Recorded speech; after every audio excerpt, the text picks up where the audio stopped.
تو چلے جانا اور اپنے کان لگا دینا. یہ سنجیدگی، یہ رعایت، یہ اخلاق اور یہ کردار، یہ ایمان کا بہت زبردست حصہ ہے. اور انہی تمام چیزوں سے ترازو سے ہمارے اعمال بڑھتے ہیں. ہمیں غور کرنا چاہیے اور اندازہ لگانا چاہیے. تم کیا دعا کرو گی؟ تمہیں نینی تال گھومنے سے فرصت ملے تب تو، تمہیں شملہ گھومنے سے فرصت ملے تب تو ٹھیک ہے، گھومنا بھی چاہیے، کوئی ممانعت بھی نہیں ہے. وقت وقت سے ہر چیز اچھی بھی لگتی ہے.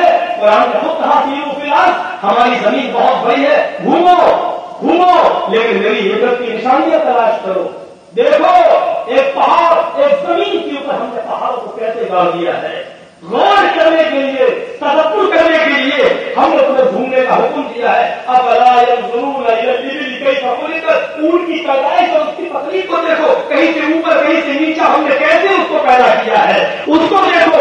وَإِلَى الْجِبَالِ كَيْفَ نُصِبَتْ، ان پہاڑوں کی طرف نظر ڈالو، ہم نے ان کو زمین میں کیسے گاڑ دیا ہے. وَإِلَى الْأَرْضِ، اور زمین کے اوپر نظر ڈالو کہ ہم نے اس کو کیسے بچھونا بنا دیا ہے. اللہ تعالیٰ نے غور کرو. فلا ينظرون الى الابل كيف خلقت والى السماء كيف رفعت، آسمان کے اوپر نظر ڈالو بغیر کھمبے کے اور بغیر پیلر کے، بغیر اس کے ہم نے اس کو کیسے ٹکا دیا ہے. اگر یہ تمہارے اوپر گر جائے تو کوئی بچے نہیں. ہماری قدرت کے اوپر غور کرو، کیا یہ تمہیں ہماری قدرت نہیں دکھائی دے رہی ہے؟ کیا اللہ کے علاوہ کوئی اور طاقت ہے جو آسمان کو بغیر کھمبوں کے روک سکے، جو آسمان کو بغیر پیلر کے روک سکے، جس کے اوپر فرشتوں کا بوجھ، جنت جہنم کا بوجھ اور لاکھوں جناتوں کا بوجھ اور ہزاروں کروڑوں فرشتوں کا بوجھ، خود اللہ تعالیٰ کا بوجھ، اللہ کے عرش کا بوجھ. میرے بھائیوں، اتنا بوجھ ہونے کے باوجود بھی میرے پیارے ساتھی، وہ آسمان اپنی جگہ پر ٹکا ہوا ہے. اور آسمان جس پر ہزاروں کنٹل پانی کا بوجھ، وہ بادل. میرے بھائیوں، ہم نے ان تمام چیزوں کو بغیر خود ستون کے کیسے گاڑ دیا ہے؟ یہ ٹکے ہوئے ہیں. کیا تم غور نہیں کرتے؟ افلا ينظرون الى الابل كيف خلقت، اونٹ کو دیکھو اس کی گردن کیسی لمبی بنا دی ہے، اس کے پیٹھ کے اوپر ہم نے کوہان بنا دیا ہے. اس کی شکل و صورت کو دیکھو، یہ ہماری قدرت کی نشانی ہے. افلا ينظرون الى الابل كيف خلقت والى السماء كيف رفعت والى الجبال كيف نصبت، ہمارے پہاڑوں کو دیکھو، ہم نے زمین کے اوپر ان کو کیسے گاڑ دیا ہے. کیا کوئی اور ہے جو اللہ کے علاوہ پہاڑوں کو گاڑ سکے؟ وَإِلَى الْأَرْضِ كَيْفَ سُطِحَتْ، زمین کے اوپر نظر ڈالو کہ ہم نے کیسے بچھونا بنا دیا ہے، کیسے اس کو بچھا دیا ہے کہ تم اس کے اوپر اپنی بڑی سے بڑی بلڈنگ تیار کر لیتے ہو اور یہ زمین تک سے مس نہیں ہوتی ہے. جب ہمیں اپنے عذاب کی ہلکی سی کوئی جھلک دکھانا ہوتی ہے تو ہم زمین کو حکم دیتے ہیں کہ اے زمین ذرا سی ہل جا. وہ زمین ہل جاتی ہے اور پھر وہ کارنامے انجام پاتے ہیں جو کبھی کاٹھمانڈو کی شکل میں، کبھی بھوجکر کی شکل میں، کبھی گجرات کی شکل میں. پھر ہم عذاب کی چھوٹے چھوٹے جھٹکے ضرور دیتے ہیں اور بڑا جھٹکا ہم تب دیں گے. زمین کو پوری دنیا کی ایک ساتھ ہلا ڈالی جائے گی اور پورے زور و شور کے ساتھ ہم ہلا ڈالیں گے. وَأَخْرَجَتِ الْأَرْضُ أَثْقَالَهَا، اور زمین اپنے اندر سونا اور چاندی کو نکال کر باہر پھینک دے گی، بوجھ کو نکال کر باہر پھینک دے گی. لیکن ہم سونے اور چاندی کو زمین کے اندر سے، زمین کے پیٹ سے اس وقت باہر نکالیں گے جب انسان اتنا پیسے والا، اتنا امیر ہو چکا ہوگا کہ زمین پر پڑے ہوئے سونے کو اٹھانے کے لیے تیار کوئی نہیں ہوگا. ہاں، ہم اس وقت زمین کا پیٹ پھاڑیں گے اور بھوکم لائیں گے، زلزلہ لائیں گے. جب لوگ اپنی زکات کے پیسے مدرسوں میں لینا چاہیں گے لیکن مدرسے زکات لینے کے لیے تیار نہیں ہوں گے. فقیروں کو اپنے گھر کھانا کھلانے کے لیے بلائیں گے لیکن کوئی غریب آدمی نہیں ملے گا، کوئی فقیر گھر میں کھانا کھانے کے لیے تیار نہیں ہوگا. اس وقت ہم زمین کو حکم دیں گے سونا چاندی باہر نکال دے. یہ سونا اور چاندی باہر پڑا ہوگا لیکن کوئی لینے والا نہیں ہوگا اور انسان کہے گا وقال الانسان ما لها، اس زمین کو کیا ہو گیا؟ بِأَنَّ رَبَّكَ وَحَالَهَا، یہ صرف تیرے رب کے حکم سے ہوگا، تیرے رب کی فرما برداری کرے گی یہ زمین. میرے پیارے ساتھیوں، یہاں سے ہمیں اور آپ کو سوچنا چاہیے اور پھر غریبانوں میں جھانک کر دیکھیں کتنے لوگ آپ نے رمضان کا روزہ رکھا، افطار کرنے بیٹھے، کھجور آپ کے ہاتھ میں ہے، پتا چلا کہ ابھی 6:07:12 پر روزہ افطار ہے. آپ کی گھڑی بتا رہی ہے 7:10 ہوئے. آپ کھجور کو ہاتھ میں لیے ہوئے لیکن منہ تک نہیں لے جا رہے. کیوں؟ نہیں ابھی ٹائم نہیں ہوا. کھجور آپ کے ہاتھ میں, گھڑی کا نظر کیا ہوا؟ 2 منٹ.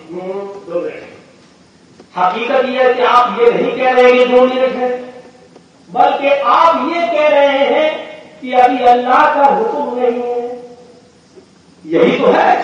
آپ یہ نہیں کہہ رہے کہ 2 منٹ ہے, 2 منٹ ہے. حقیقت یہ ہے کہ آپ دل سے یہ کہہ رہے ہیں کہ ابھی اللہ کا حکم نہیں ہے. کتنا فرما بردار ہے مسلمان آج. 2 منٹ ابھی اللہ کا حکم نہیں ہے.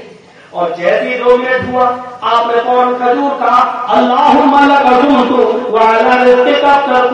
اے اللہ میں نے تیرے لیے روزہ رکھا تھا اور تیرے انعام سے افطار کر رہا ہوں, تیرے لیے رزق سے بول رہا ہوں. یعنی میں رکا بھی تھا, تیرے حکم سے کھا بھی رہا ہوں, تیرے لیے رزق سے. اب آپ کھا رہے ہیں, اب آپ کھجور کھا رہے ہیں, لیکن یقین کیجیے آپ یہ اقرار کر رہے ہیں, اللہ سے یہ وعدہ کر رہے ہیں کہ دیکھ اللہ میں نے دودھ چھوڑا, گھی چھوڑا, مکھن چھوڑا, شربت چھوڑا, گوشت چھوڑا, ساری چیزیں چھوڑی, یہاں تک کہ روزے کی حالت میں اپنی چہیتی بیوی کو بھی چھوڑا. الہ العالمین ہم تیرے اتنے فرما بردار ہیں کہ حلال چیزیں تو نے چھوڑنے کا حکم دیا, ایک میں نے حلال چیزیں بھی چھوڑ ڈالی. اے اللہ اپنے رب سے کیے ہوئے وعدے پر 10 منٹ قائم نہیں رہ سکا. جو شخص اپنے رب سے کیے ہوئے وعدے کو پورا نہیں کر سکتا ہے, اپنے رب کے ساتھ غداری کر سکتا ہے, اپنے رب کے ساتھ بے کر سکتا ہے, اپنے رب کے ساتھ کیے ہوئے ہے جو پیمان کو توڑ سکتا ہے, وہ ہمارے اور تمہارے درمیان کیے ہوئے ہے تو پیمان کو کیوں نہیں توڑ سکتا؟ وہ اس کی نظر میں انسانوں کے ساتھ کیے ہوئے باتوں کی حیثیت کیا ہوگی؟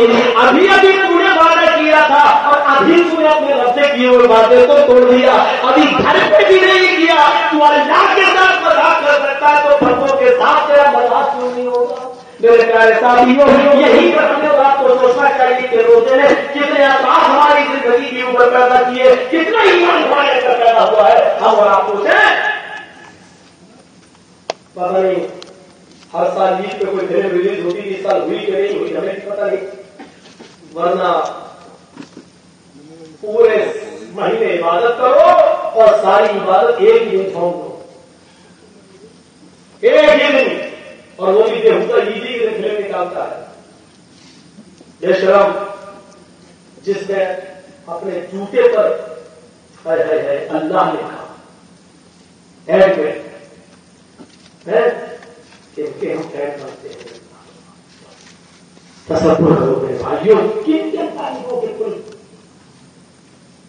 مان رہے جن کی بہنوں کے نام اور جن کی بہنوں کی شادی غیر مسلموں کے ساتھ, جن کے گھروں میں گنیش جی کی مورتی رکھی ہو اور وہ پوجا بھی ہوتی ہو, اور وہ اپنے ارے کوئی آدمی نام سے تھوڑی مسلمان ہوتا ہے, کام سے مسلمان ہوتا ہے. نام تو دنیا میں بڑے بڑے ہیں, محمد شریف, موجودہ حال میں اس کا ریکارڈ دیکھو تو آپ کو اس کا رکھا تمہارا نام محمد سے شروع ہوگا, محمد اظہر, محمد اکمل. اکمل کا مطلب جانتے ہو, پورا کا پورا مکمل کمپلیٹ کوئی گنجائش نہیں, یعنی پورے کے پورے دین میں داخل ہے, اور اس کو دیکھو 1% دین میں داخل نہیں. اپنے رب سے کیے ہوئے ہے وہ پیغام پر جو آدمی قائم نہیں رہ سکے. عرب کے اندر حالات یہ تھے کہ ایمان کا بس ایک مثال ہے وضو کا. غور کیجیے گا, بات میں ختم کی طرف آ رہا ہوں. میری بہنیں تم بھی سو, میری بہنیں بھی سنیں, ایک دو چیزیں ان کے مطلب کی بھی آ رہی ہیں, غور سے سنیے گا. اسلام جب آیا شروع میں حالت یہ تھی کہ لوگ چھوٹی چھوٹی سی چیزوں پر قتل کر دیا کرتے تھے. کیسے تھے؟ ایک مثال دے دوں, اس مثال سے آپ سمجھ جائیں گے کہ عرب کی قوم کتنی اجھل قوم تھی. محمد رسول اللہ کے آنے سے پہلے یہ قوم کتنی اجھل تھی. اس قوم کو کیسا بنایا جانتے ہو؟ ایک آدمی کی بکری اس آدمی کے جیب میں چلی گئی, یہ قبیلہ ہوتا تھا، جیسے ہمارے خاندان بولا جاتا ہے وہاں قبیلہ بولا جاتا تھا، قبیلہ اس قبیلے کی بکری، اس قبیلے کے ایک آدمی کی بکری اس قبیلے خاندان کے ایک آدمی کے کھیت میں چلی گئی اور اس نے تھوڑی سی گھاس کھا لی. اس نے کہا اپنی بکری کو باندھ کے نہیں رکھتا ہے اور اتنا ہی شوق ہے تو تیرے کھیت میں کیا ہو گیا تو ہماری طرف بھیج دیتا ہے. اس نے کیا کہا، ارے بکری تو ہے چلی گئی تو کیا ہوا، تھوڑی سی گھاس کھا لی، چھاڑ نہیں چلی، کتنا نقصان ہوا، لے پیسہ. اور پیسے کی بات تھوڑی تھی، آپ تو شان و شوکت کی، پیسہ دکھاتا ہے چپ. اس نے بھی کہا چپ. چلی دونوں طرف سے لڑائی، تو میں کتنی سی بات پر لڑائی ہوئی، تیری بکری میرے کھیت میں تھوڑی سی گھاس سے اٹھا گئی اور اس بات سے لڑائی چلی. تو جانتے ہو یہ لڑائی کتنے سال چلی، 1 سال نہیں، 2 سال نہیں، یہ لڑائی مکمل 27 سال تک چلی. اندازہ لگا سکتے ہیں کہ کیسی قوم رہی ہوگی آپ کی، اور محمد رسول اللہ نے اتنی افضل قوم کو راستے پہ لانے کے لیے کتنی کوشش کی ہوگی اور کتنی قربان. اندازہ آپ سے لگائیے، سوچ سے بول بھی بتائیں گے، آپ نے کچھ نہیں سوچیں گے. اتنی بھی بات پر لڑائی چلی تو کتنے سال، 27 سال تک. اور جانتے ہو دونوں طرف کے آدمی کتنے مارے گئے بکری کی گھاس کے چکر میں. جب دونوں کی گنتی گنی گئی تو ان 27 سالوں میں دونوں طرف سے آدمی مارے گئے 40,000. نتیجہ کیا نکلا، بکری کب کی مر گئی ہوگی یا چڑھ گئی ہوگی، اٹھا گئی ہوگی، اس کا وجود پڑا نہیں. لیکن تیری بکری میرے کھیت میں کیسے آئی، آ گئی تو کیا ہوا، تیرا کیا بگڑ گیا، تھوڑے کی ہاتھ سے آئی، تو میں بس اتنی سی بات پر جو لڑائی چلی تو 27 سال تک رکنے کا نام نہیں لیتی ہے لڑائی. اور 27 سال کے بعد دونوں آدمیوں کی کاؤنٹنگ ہوئی، گنتی ہوئی اور گنا گیا تو 40,000 آدمی دونوں طرف سے مارے جا چکے تھے. جنگ بند نہیں ہوئی تھی. انہیں حالات میں جناب محمد رسول اللہ تھے. آپ نے بھی بڑے بڑے دور دیکھے، لڑکے پیدا ہو رہے ان کو قتل کر دیا جا رہا ہے، لڑکیاں پیدا ہو رہی ہیں تو 4 سال تک تو ان کو پالا جاتا، پوسا جاتا، لیکن 4 سال کے بعد اس لڑکی کو جنگل میں لے جا کر باپ اپنے ہاتھ سے گلا کھودتا جاتا اور چھوٹی سی بچی اپنے باپ کے کپڑوں سے مٹی صاف کرتی جاتی. ابو آپ کے کپڑے خراب ہو رہے ہیں اور یہ جلال باپ، یہ گدائی باپ اس پر بھی نہیں پر دیکھتا اور کہتا بیٹی جھانکو اس گلے کے اندر تمہاری امی تمہیں نظر آئیں گی. اور وہ چھوٹی سی 4 سال کی بچی جب جھانک کر دیکھتی تو باپ اس پیچھے سے دھکا دیتا اور اوپر سے مٹی ڈال کے پاٹ دیتا. میرے بھائیوں وہ چیختی رہتی اور چلاتی رہتی اور آخری تک اسی مٹی کے نیچے وہ توڑ دیتی. قرآن کی اللہ تعالیٰ نے آیت نازل فرمائی کہ بِأَيِّ وَإِذَا الْمَوْءُودَةُ سُئِلَتْ بِأَيِّ ذَنبٍ قُتِلَتْ. جب قیامت کے دن زندہ دفن کی ہوئی لڑکی کو دوبارہ زندہ کیا جائے گا اور اس سے پوچھا جائے گا بتا تجھے کس جرم میں قتل کیا گیا ہے، تجھے کس جرم میں مارا گیا، تیرے باپ نے تجھے کس جرم میں دفن کیا، کیا جواب دو گے؟ وہ لڑکی اپنی سوکھی ہوئی زبان سے کہے گی اے اللہ میرا جرم سے اتنا تھا کہ تو نے مجھے لڑکی بنا کر اس گھر میں پیدا کیا تھا، تو نے مجھے لڑکی بنا کر اس گھر میں جنم دیا تھا. اے اللہ میرا قصور اس کے علاوہ کچھ نہیں تھا. میرے پیارے ساتھیوں اس ماحول سے محمد رسول اللہ نے اصلاح کی شروعات کی ہے. شراب اتنی پی جاتی تھی کہ لوگ دسترخوان پر جب ہم لوگ ہم سب پیپسی اور اسپرائٹ رکھتے وہ لوگ شراب کی بوتلیں رکھا کرتے تھے، وہ لوگ شراب کی بوتلیں رکھا کرتے تھے اور جب بھی بات ہوتی تھی تو شراب پیا کرتے تھے. اور معاف کیجیے گا شراب کو انگور کی پیٹی کہا جانے لگا تھا.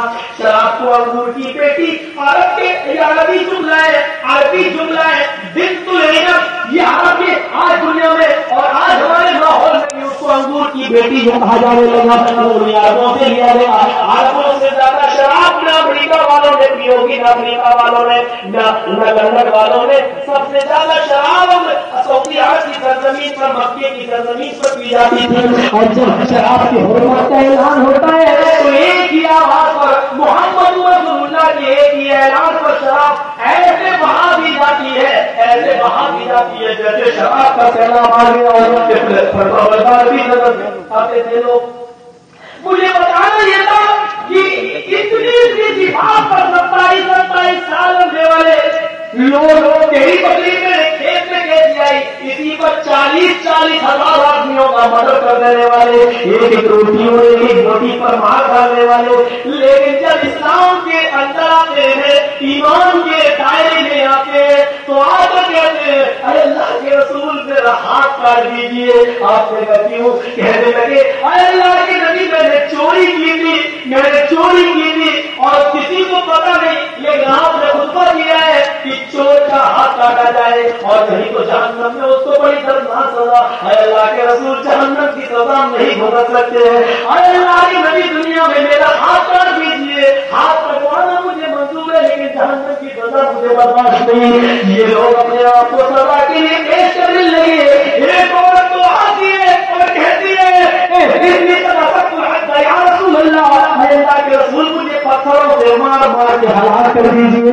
آپ نے کہا تم جرم کر دیا. اللہ کے رسول میرا شوہر کا ایک تھا 7-8 مہینے سے اس کا پتہ نہیں ہے اور میں جنگل میں بکریاں چلا رہی تھی. وہاں جنگل میں ایک اور آدمی چل رہا تھا, وہ بھی بکریاں چلا رہا تھا. ہماری آنکھیں اس سے مل گئی. 8 مہینے کی شوہر کی جدائی تھی. ہم لوگوں نے اپنی وہی پیاس بجھا لی. اے اللہ کے رسول مجھے نہیں معلوم کہ وہ چل رہا کون تھا.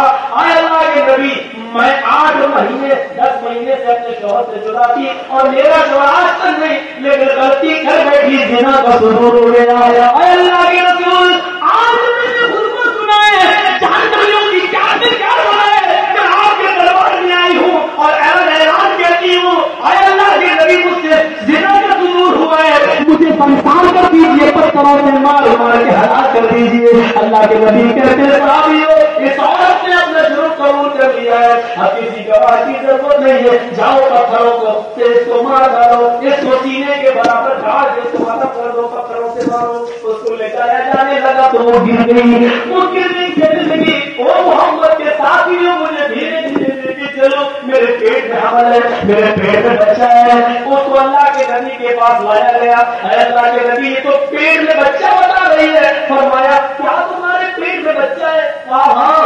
کہا اسی زنا کی پیداوار ہے. اے اللہ کے نبی اس چراہے میں میں نے زنا کر لیا اور اس کا نطفہ حمل میرے پیٹ کے اندر ٹھہر گیا. اللہ کے نبی کہتے ہیں بچہ حرام ہی ہو, ناجائز ہی ہو, لیکن اس کو مارا نہیں جائے گا. ابھی تم جاؤ, جب بچہ پیدا ہو جائے تب آنا. اللہ کے رسول اس بچے کی زندگی کا کیا ہوگا جب اس کو اس کے اصلی بات کا پتہ نہیں چلے گا, بڑی گالیاں دے گا مجھے. آپ نے کہا کچھ بھی ہو لیکن اس بچے کا تو قصور نہیں ہے جو تیرے پیٹ میں پڑ رہا ہے. ابھی تم جاؤ, جب پیدا ہو جائے تب آنا. اللہ کے رسول مجھے مار دو, ابھی بچے میں روح نہیں ڈالی گئی ہے, میں مروں گی, بچہ بھی میرے ساتھ مر جائے گا. فرمایا نہیں, اس بچے کو بھی پیدا ہونے کا حق ہے, اس بچے کو بھی بڑا ہونے کا حق ہے, اس بچے کو بھی نماز پڑھنے کا حق ہے, اس بچے کو بھی روزے رکھنے کا حق ہے, اس بچے کو بھی حج کرنے کا حق ہے, اس بچے کو بھی نیک اعمال کر کے اپنی جنت بنانے کا حق ہے. اے عورت غلطی تو نے کی ہے, تیرے پیٹ میں پلنے والے بچے کو اس کی سزا نہیں دی جا سکتی. جاؤ, جب بچہ پیدا ہو جائے تب آنا. وہ جب 9 مہینے کے بعد بچہ پیدا ہوا جب لے کر آئی, اللہ کے نبی 9 مہینے میں بھول گئے کون ہو تم, کہاں سے آئے ہو. اللہ کے رسول پہچانا نہیں, میں وہی عورت ہوں. ہاں اچھا بچہ پیدا ہو گیا. آپ نے اس بچے کو اپنی گود میں لے لیا, اس کو چومنے لگے. یہ نہیں دیکھا کہ ناجائز ہے, یہ نہیں دیکھا کہ غلط بچہ ہے, اس کے باپ کا پتہ نہیں ہے. بچہ ہے, یہ کس کی دوش ہے, اس کا کوئی قصور نہیں. اس بچے کو آپ نے اپنی گود میں لے لیا اور اس عورت کو حکم دے دیا, لوگوں نے کہا اس کو پتھروں سے مار دو. اور اتفاق دیکھیے ابھی قدرت کو یہ منظور نہیں پر یہ عورت ماری جائے. جیسے اس عورت کو صحابہ نے پکڑا اور لے کر جانے لگی, یہ بچہ یہاں رونے لگا, یہ بچہ رونے لگا. عورت کی ممتا چوشنے آتی ہے. اے اللہ کے نبی ہر مرنے والے سے آخری آرزو پوچھی جاتی ہے, آخری تمنا پوچھی جاتی ہے, میری آخری آرزو نہیں پوچھی جائے گی. ہاں وہی میدان محشر میں جہاں تمہیں قتل کیا جائے گا وہی پوچھا جائے گا تمہاری آخری تمنا کیا ہے. نہیں اے اللہ کے رسول آخری تمنا میری یہی پوری کر دیجیے, وہاں نہیں پوچھوں گی. کہا کیا ہے, چلو میں یہی کر دیتا ہوں. کیا ہے تمہاری آخری تمنا؟ میرا بچہ رو رہا ہے. اے اللہ کے رسول میری پستان میں ابھی دودھ ہے, میں چاہتی ہوں کہ آخری مرتبہ میں اپنے بچے کو دودھ پلا دوں. اس کے بعد آپ سہارے, آپ دیکھیے بچے کو. اللہ کے رسول کی آنکھوں میں آنسو آ گئے. آپ نے یہ بچہ دے دیا, اس نے چہرہ گھما لیا اور اپنی پستان سے لگا لیا, اور اس بچے نے شکم سے ہو کر کے دودھ پیا اور اس کے ہونٹوں پر دودھ آ گیا, اس کے ہونٹوں پر دودھ آ گیا اور ہنسنے لگا. اس عورت جو بچے کو اللہ کے نبی کو دے دیا اور اپنا چہرہ گھما لیا. اللہ کے نبی اس بچے کو اپنی گود میں لیتے ہیں اور اس عورت کو دیکھتے ہیں, اس بچے کو دیکھتے ہیں, پھر اس عورت کو دیکھتے ہیں. صحابہ اس کو لے کے جا رہے ہیں. جیسے ہی دروازے سے نکلے اللہ کے رسول نے فرمایا اے ساتھی رک جاؤ, اے عورت ادھر آ, اے عورت ادھر آ. اس بچے کی غذا بھی تیری پستان میں موجود ہے, یہ بچے کا بھی حصہ تیری پستان میں موجود ہے, اور محمد رحمت للعالمین بن کر آئے ہیں. میری رحمت کا یہ تقاضا نہیں کہ اس بچے کی غذا, اس بچے کو محروم کر دو. ابھی تجھے قتل نہیں کیا جائے گا, ابھی اس بچے کو سنبھال اور اس کو اپنا دودھ پلا. جب تک یہ بچہ روٹی نہ کھانے لگے تب تک اسے قتل نہیں کیا جائے گا. ابھی اس بچے کا رزق تیری پستان میں موجود ہے اور محمد اس بچے کا رزق نہیں چھین سکتے ہیں. پکڑو اس کو لے کے جاؤ. اللہ کے رسول دودھ پلانے کی مدت تو 2 سال ہے. آپ جب تک روٹی نہ کھانے لگے تب تک, جب روٹی کھانے لگے تب لے کر میرے پاس آنا. میرے پیارے ساتھیوں, وہ لے کر گئی, روٹی کھلانا بھی جلدی سکھا دیا, پھر لے کر آئی, پھر اللہ کے نبی کو دے دیتی ہے. اللہ کے نبی اس بچے کو گود میں لیتے ہیں اور آسمان پہ نظریں ڈال کر کہتے ہیں اللہ اب میرے پاس کوئی بہانہ نہیں ہے, اس عورت کو کیسے چھوڑا جائے, میرے پاس اب کوئی راستہ بھی تو نہیں ہے. اے اللہ جتنی نکال سکتا تھا نکال لیا, اب میرے پاس کوئی راستہ نہیں ہے. ساتھیوں لے جاؤ اس عورت کو, اس بچے کو ایک صحابی کے حوالے کیا اور اس عورت کو پتھروں سے مار مار کے سنسار کر دیا گیا. لیکن مرتے وقت اس عورت کا سر پھٹتا ہے اور اس کے خون کی چیزیں صحابی رسول خالد بن ولید کے کپڑوں پہ آ جاتی ہے. انہوں نے کپڑے دیکھے خون سے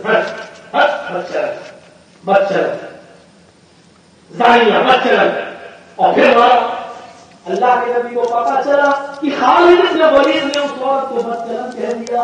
آپ سے باہر ہو گئے.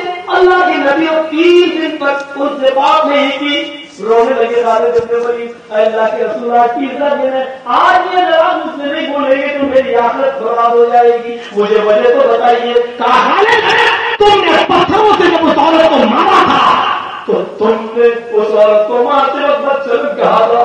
بدچلن, اللہ کے رسول پہاڑ کے دامن میں زنا کرنے والی عورت کیا بدچلن نہیں ہوئی؟ آپ ہی بتائیے. اور اس کے خون کی چیزیں میرے کپڑوں پہ آ گئے, اور بتائیے کیا میرے کپڑے ناپاک نہیں ہوئے؟ آپ نے کہا ہاں یہ کہیے کہ کپڑے ناپاک, لیکن یہ تو بتاؤ کہ اس بدچلن کہاں سے ہو گئی؟ ارے اس کا تو شوہر نہیں تھا اور اس نے تو آ کر میرے دربار میں اپنا جرم قبول کر لیا تھا, اور پھر اس نے جرم قبول حالانکہ وہ توبہ بھی کر سکتی تھی, گڑگڑا بھی سکتی تھی اور اللہ اس کو معاف بھی کر سکتا تھا, لیکن اس نے کہا جہنم کی سزا مجھ پہ برداشت نہیں ہوگی, دنیا میں ہی مجھے اسلامی سزا دے دیجیے. اے میرے ساتھیوں, اگر وہ مجھ سے اپنا جرم قبول نہیں کرتی تو رب کعبہ کی قسم میں اسے قتل بھی نہیں ہونے دیتا, کیونکہ اس کے پاس توبہ کا راستہ تھا, اس کے پاس استغفار کا راستہ تھا, اس کے پاس گڑگڑانے کا راستہ تھا. لیکن اس عورت نے مرتے وقت پتھروں سے مار کھائی ہے اور اپنے آپ کو ہلاک کر لیا ہے. اس نے ایسی سچی توبہ کی ہے. تم اس عورت کو بدچلن کہتے ہوئے خالد, اس عورت نے تو ایسی پکی سچی توبہ کی ہے. اگر اس ایک عورت کی توبہ کو اس مدینے کے 70 جہنمیوں پر ڈال دیا جائے, 70 گناہ گاروں پر بھی ڈال دیا جائے تو وہ 70 کی 70 جہنمی بھی جنتی ہو جائے. اس ایک عورت کی توبہ کو 70 گناہ گاروں پر ڈالا جائے تو 70 کی 70 گناہ گار بھی جنت کے مستحق ہو جائے. جائیں ان کو بھی بخش دیا جائے. میرے بھائیوں یہ کون سا ایمان تھا, کون سا ایمان تھا؟ ایک ایک روٹی اور ایک ایک بوٹی کے پیچھے لڑنے والے, لیکن جب ان سے کوئی جرم ہوتا تھا تو اپنے ہاتھ کو نبی کے دربار میں لا کر کہتے تھے کہ مجھ سے جرم ہو گیا ہے اور مجھے سزا دے دیجیے. یہ ایمان اور رمضان کا مہینہ یہی ایمان, یہی تقویٰ, یہی پرہیزگاری ہمارے اور آپ کے اندر پیدا کرنے کے لیے آیا تھا. آپ اس کے اثرات ہم اور آپ کٹورے اپنے جسموں پر کہ کتنے زیادہ ہمارے اور آپ کے جسموں پر پڑے ہیں. اگر اس کے اثرات نمایاں ہیں تب تو ہمارا روزہ قبول ہے, اور نہیں تو سمجھ لیجیے گا ہمیں کچھ اور بیماری ہے, ریئیکشن ہو گیا ہے. میرے بھائیوں یہ ہمیں اور آپ کو سمجھنا ہے. میں سمجھتا ہوں 2 گھنٹہ کافی ہو چکا ہے. میرے پیارے ساتھیوں تقریر کم ہی سنو, لیکن جتنا کہا جا رہا ہے اس پر ہمیں اور آپ کو عمل بھی کرنا چاہیے. میرے بھائیوں کتنی باتوں پر پہلے عمل کر کے دکھائیے اور رمضان کے اخلاق ہم اپنی زندگی میں بنائیں. آئیے دعا کریں اللہ تعالیٰ سے ہمارے خطاؤں کو معاف فرما دے, ہمارے گناہوں کو بخش دے, ہم جميع مسلمانوں پر رحم فرما, رمضان ہمارے روزوں کو پورا قبول فرما دے. اللہ شرط قبولیت سے نواز دے اور رمضان کا مہینہ جس مقصد سے آیا تھا وہ مقصد ہماری زندگیوں میں پیدا فرما دے. تقویٰ ہماری زندگیوں میں پیدا فرما دے, خشیت اور خوف خدا ہماری زندگی میں پیدا فرما دے, اللہ کا ڈر ہماری زندگیوں میں پیدا فرما دے, جہنم کا ڈر, عذاب قبر کا ڈر ہماری زندگیوں میں پیدا فرما دے, اور اس کے اثرات بھی ہماری زندگیوں پر نمایاں فرما دے. آمین. تیرے نبی کا فرمان ہے کہ اگر تیرے نبی کا فرمان ہے کہ اللہ نے فرمایا میرا جو بندہ میرے خوف سے رو دیا اور اس کی آنکھ میں مکھی کے سر کے برابر بھی آنسو آ گیا تو ہم اس کو جہنم کی آگ میں نہیں جلنے دیں گے. اے اللہ تیری ذکر کرتے ہوئے بہت سے بندے رو دیتے ہیں, اکیلے روتے ہیں, دعاؤں میں روتے ہیں, اور شب قدر میں روتے ہیں, رات میں تہجد میں روتے ہیں. الہی العالمین تو ہمیں جہنم کے عذاب سے بچا دے, جہنم کے عذاب سے نجات دے دے. الہی العالمین جو لوگ روزہ نہیں رکھ سکے ان کو روزگار بنا دے, ہمت عطا فرما. اے اللہ بہادری دے. اے اللہ روزہ نام میں بھوک اور پیاس برداشت کرنے کا, یہ کہنا کہ ہم سے بھوک برداشت نہیں ہوتی, ہم سے پیاس برداشت نہیں ہوتی. اے اللہ روزہ نام ہی ہے بھوک اور پیاس برداشت کرنے کا. اے اللہ ہمیں طاقت دے, حوصلہ دے تمام چیزوں کو برداشت کرنے کا. اجر کی عطا فرما. الہی العالمین جو بیمار ہے ان کو شفا کاملہ عطا فرما. اے اللہ جو لوگ ہاسپٹل میں ایڈمٹ ہوں گی دواؤں میں صحت تندرستی کٹ کے بھر دے. الہی العالمین جو لوگ تیری رحمت کو پیارے ہو چکے ہیں اے اللہ تو ان کی خبروں کو نور سے بھر دے, آج کا کشادہ فرما دے, ہماری ماں بہنوں کو باپردہ بنا دے, پردے کی توفیق عطا فرما, حیائی سے بچا لے. الہی العالمین ہم سے یہ بھی دعا کرتے ہیں کہ جب تک تم زندہ رہنا اسلام کو زندہ رکھنا اور جو ہمارا خاتمہ ہو ایمان پر ہمارا خاتمہ فرمانا. لا الہ الا انت سبحانک انی کنت من الظالمین. ربنا آتنا فی الدنیا حسنة وفی الآخرة حسنة وقنا عذاب النار. ربنا ظلمنا انفسنا وإن لم تغفر لنا وترحمنا لنكونن من الخاسرين. ربنا تقبل منا إنك أنت السميع العليم وتب علينا إنك أنت التواب الرحيم. وصلى الله تعالى على خير خلقه محمد وعلى آله وصحبه أجمعين برحمتك يا أرحم الراحمين. السلام عليكم.